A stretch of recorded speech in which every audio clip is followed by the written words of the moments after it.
శరన్నవరాత్రుల్లో 3వ రోజు అమ్మవారిని అన్నపూర్ణాదేవిగా అలంకరిస్తారు. సకల ప్రాణికోటికి జీవనాధారం అన్నం. అందుకే అన్నం పరబ్రహ్మ స్వరూపమంటారు.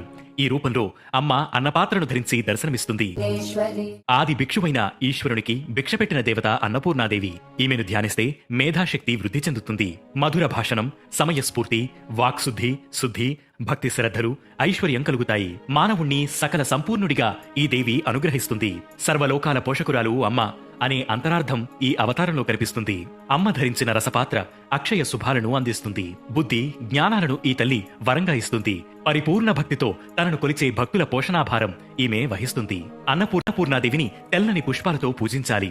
హ్రీం శ్రీం క్లీం ఓం నమో భగవత్యన్నపూర్ణేసిత మహాభిలాషిత మహిదేవ్యన్నం స్వాహ అనే మంత్రాన్ని జపించాలి.